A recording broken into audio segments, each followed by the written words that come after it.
This is DW News Africa. Is the war in Sudan a genocide in the making? 3 years into the conflict, one of a team of UN special investigators tells DW News Africa the evidence of atrocities is clearly mounting. But will anyone be held accountable? And we get a rare first-hand account from a journalist on the ground who tells us what it's like to live through this war and describes how ordinary Sudanese are trying to survive, even rebuild, as the violence escalates and the world looks away.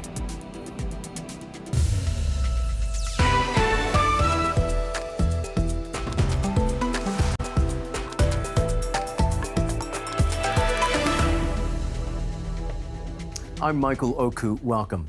The United Nations is calling it an abandoned crisis. In Sudan, the war grinds on as the humanitarian disaster accelerates. The UN says the world has failed a critical test. We'll head to the port of Sudan, the de facto capital, in a moment, and we'll also speak to a UN special investigator. But first, international leaders met here in Berlin this week, facing criticism that their lack of action was a global failure. Donor countries pledged nearly €1.5 billion in humanitarian aid for Sudan. The meeting was hosted by Germany, the European Union, and the African Union, together with France, the US, and the UK. Participants called for an immediate humanitarian ceasefire as a first step towards a broader peace process. We have seen the most appalling atrocities. We have seen rape being used as a weapon of war, almost on an industrial scale. We have seen nearly 20 million people at risk of famine, 12 million people displaced from their homes. And I've met Sudanese women in Adre, at the border with Chad, who have suffered the most terrible experiences and who are unable to return home because of the continuing conflict. So how did this all begin? As the Sudanese civil war enters its fourth year, it's sometimes difficult to understand where the country's leaders took the wrong turn. Back in 2019, after years of military dictatorship under Omar al-Bashir, a popular uprising seemed to have set the country on a path to a democratic future, but the armed forces had other ideas. Sudan effectively had two rival militaries, the Sudanese army and the Rapid Support Forces, and together they seized power in 2021, deposing the civilian leaders.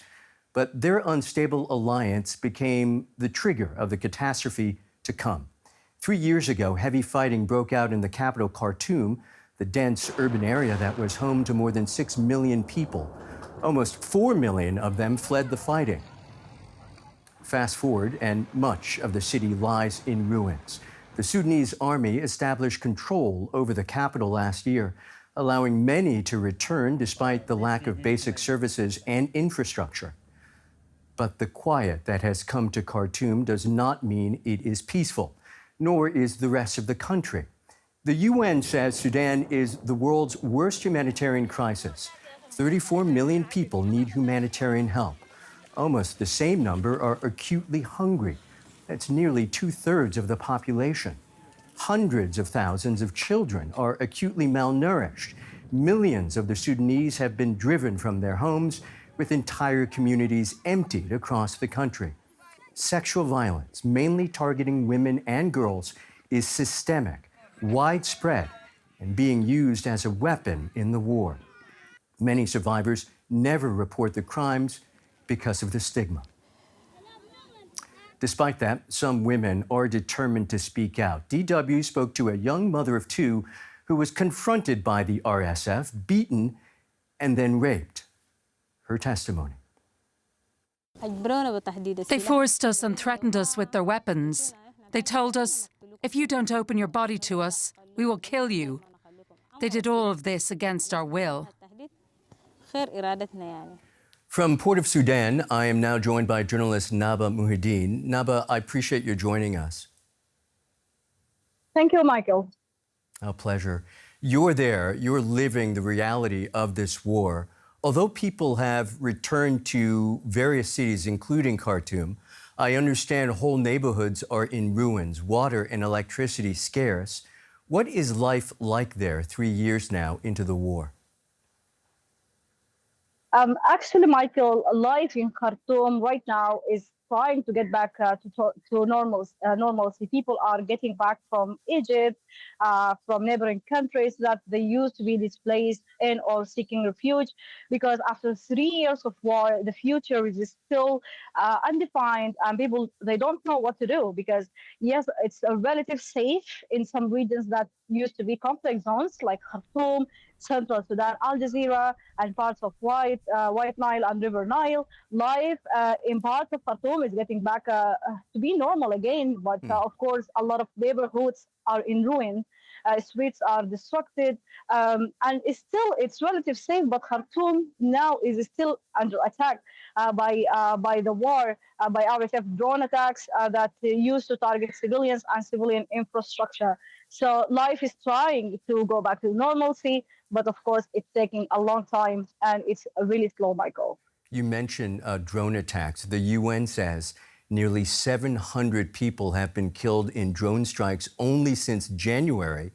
What can you tell us about the effect this is having on ordinary people, who I assume are getting far too accustomed to looking for danger in the sky?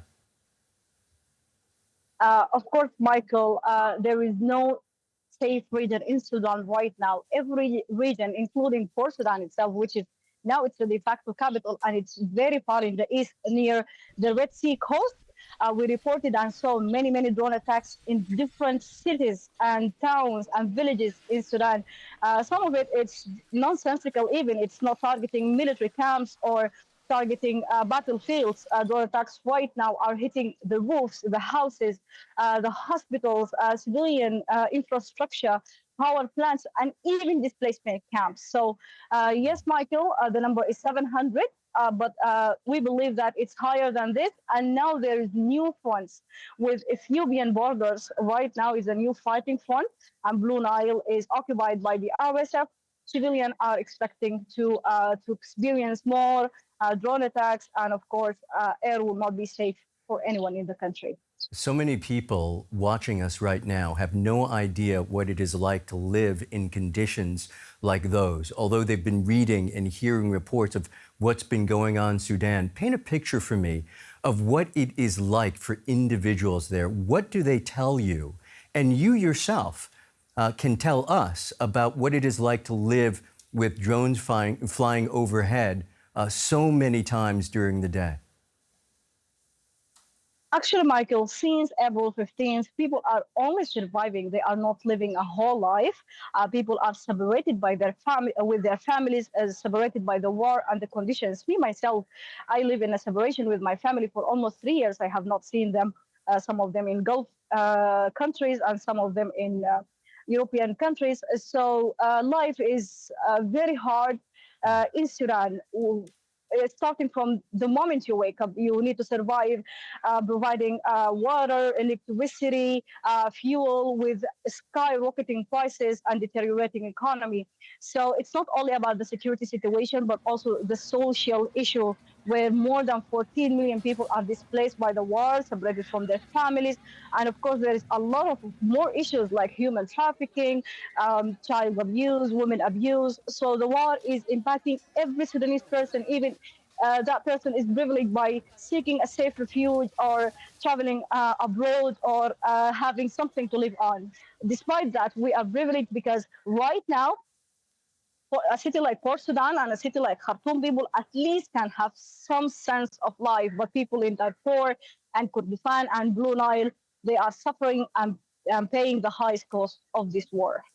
I hope you'll allow me a personal question. What has this war done to you, to your colleagues, other journalists, trying to tell this story from inside the country? Of course, Michael, this is a very important and critical question because as journalists, we have that duty of telling the truth and the story all the time. Unfortunately, the state of polarization in the country is defining people, and it's a definition of who you are supporting, which camp are you supporting. For instance, Michael, if you are saying no to war, or you are saying that people are seeking for peace, maybe you will be polarized and you will be classified as working or supporting the militia. In the same side, if you are saying anything like life getting back to normalcy in Khartoum, or people are trying to cope with the situation, the militia will classify you as a supporter for the Islamists or the old regime. So it's impacting normal people, ordinary people, people in all occupations, but of course, journalists who are now, they are targeted, they are killed, attacked, and of course, they can't talk a lot about the situation. Personally, I faced a lot of security situation where I need to not talk about some stuff, and I need to focus in other stuff. But of course, as a journalist, our duty is always to tell the truth, no matter what it takes. That's a journalist, Naba Muhyiddin in Port of Sudan. Many thanks to you. Pleasure is all mine. Telling the truth requires finding out facts, and they're hard to come by in Sudan's western Darfur region. There's no governance, therefore no official figures. But it's estimated that hundreds of thousands, mostly non-Arab civilians, were killed in and around the city of Al Fasher, which fell to the Rapid Support Forces in October 2025. The UN fact-finding mission says that ethnic targeting carried out by the RSF militias bears, quote, the hallmarks of genocide. I'd like to welcome now Joy Ngozi Zelo, a law professor with expertise in international human rights, among other fields, and she's a central figure of the independent international fact-finding mission on the Sudan that reports to the United Nations. Professor Zelo, really appreciate you joining us. Thank you for inviting me, especially at this critical time when the war in Sudan has entered its fourth year. It's our pleasure. From your latest findings, what are the most serious crimes that civilians are facing right now, and who's primarily responsible?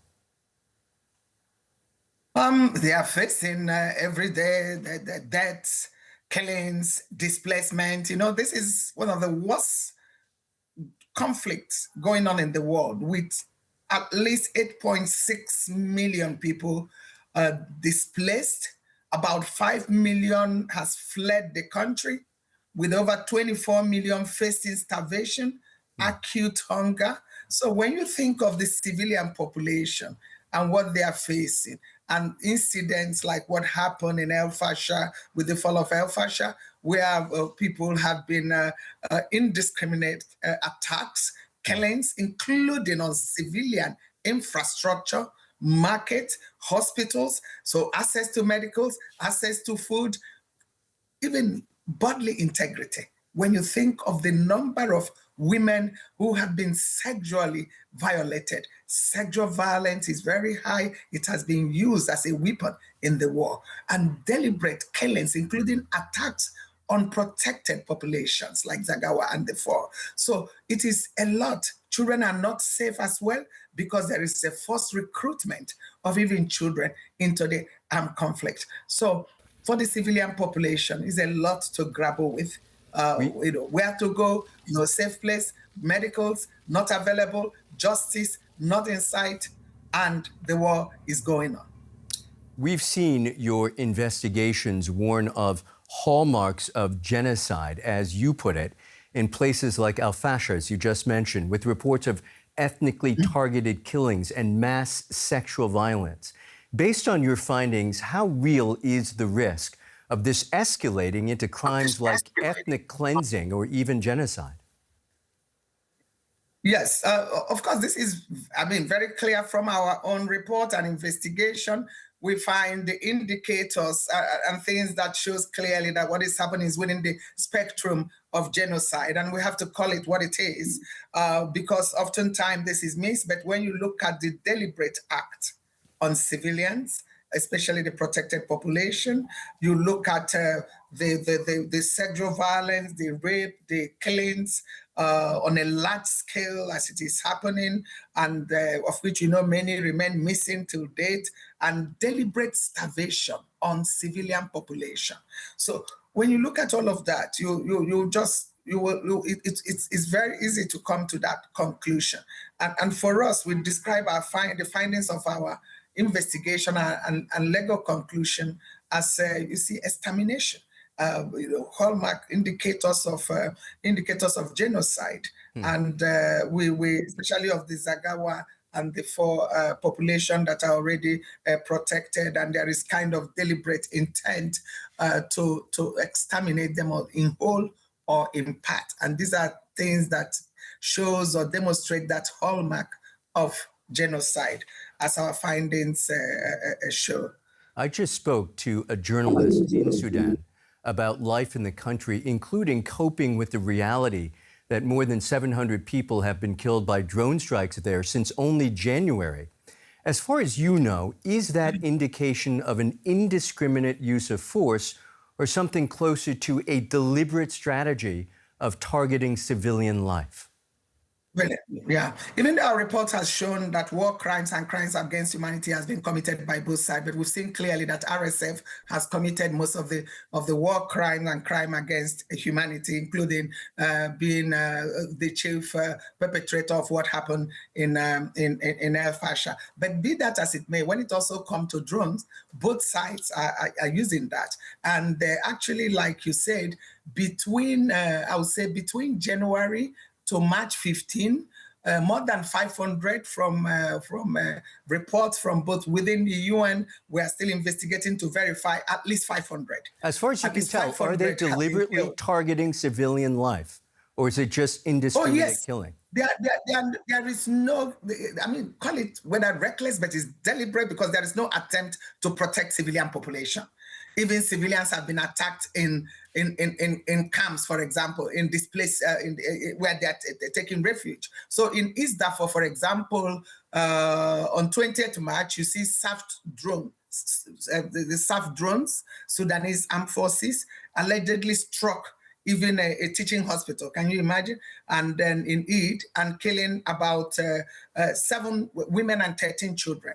And then a lot of people, about maybe almost 189 or thereabout, were injured. And medical personnel, a medical doctor was killed. Some other support medical personnel, 8 health workers were injured. You look at West Cordova, you will see also at least 152 civilians were reportedly killed by SAF drones. So this is really ongoing. In West Darfur, you see similar attack. In South Cordova, about 39 civilians were reportedly killed, including 14 in the state capital, with heavy artillery and bombardment still going on. So this is really indiscriminate attacks on civilian population. And the numbers go on and on and on.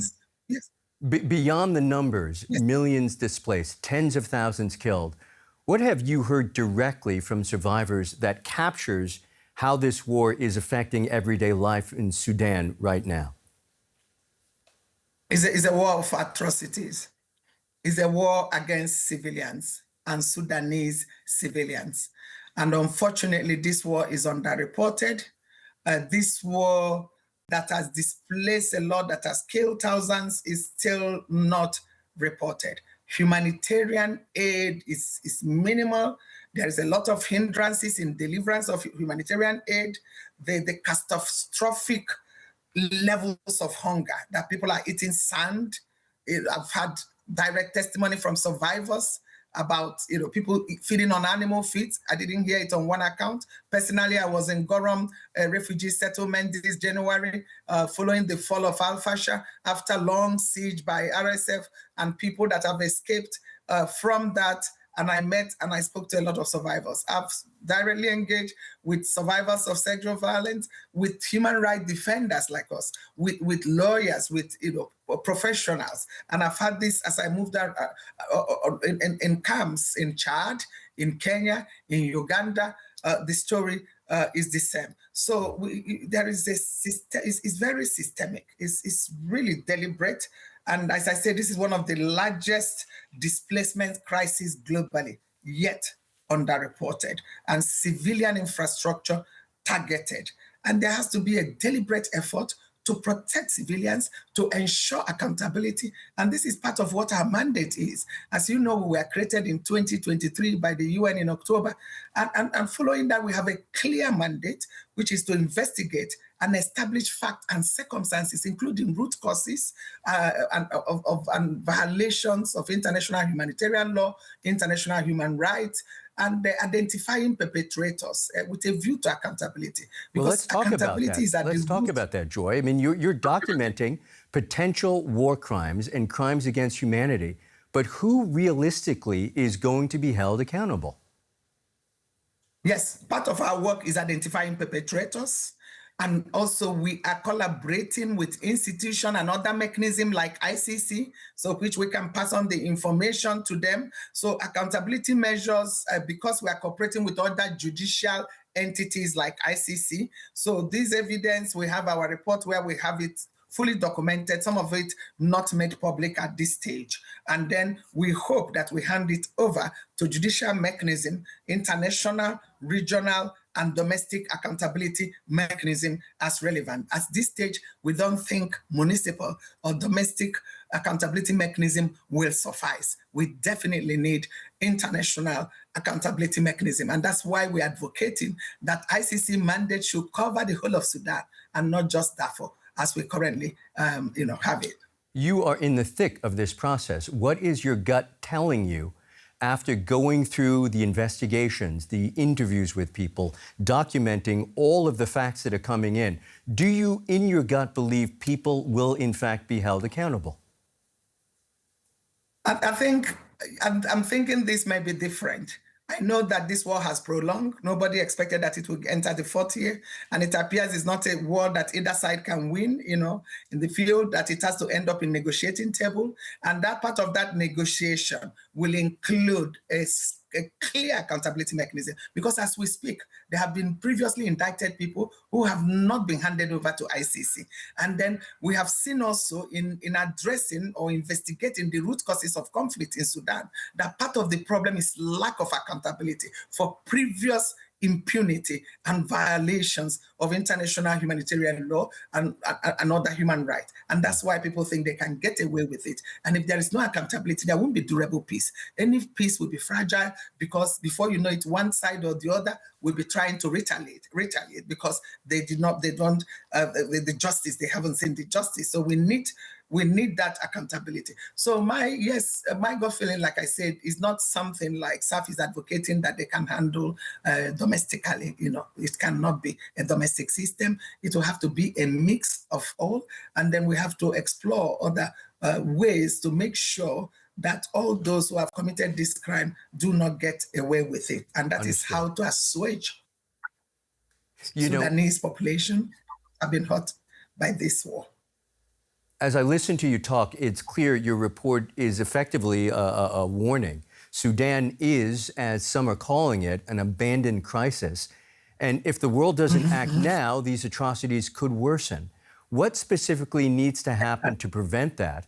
And do you see the international community realistically making that happen? Unfortunately, international community is being diverted by a number of things. And we can see as we think that we are getting to Sudan being addressed, something will happen again and all attention will be lost. I've spoken to some students in recent time, a PG in African University, and they didn't even know what is going on in Sudan. So restoring for us, I think there is need for ceasefire, immediate ceasefire.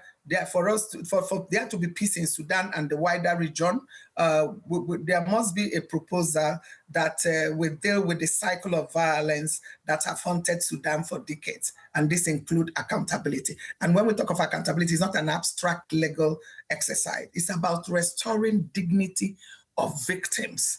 It's about signaling to perpetrators that the world is watching and they cannot outrun justice. For us as a mission, we've advocated, amongst others, for expansion of ICC jurisdiction, so from covering only Darfur to the whole of territory of Sudan, because they are complementary judicial mechanism to ensure that perpetrators will not say, oh, the crime was not committed in Darfur, it's somewhere else. That's Joy Ngozi Ezielu. Many, many thanks to you. Thank you.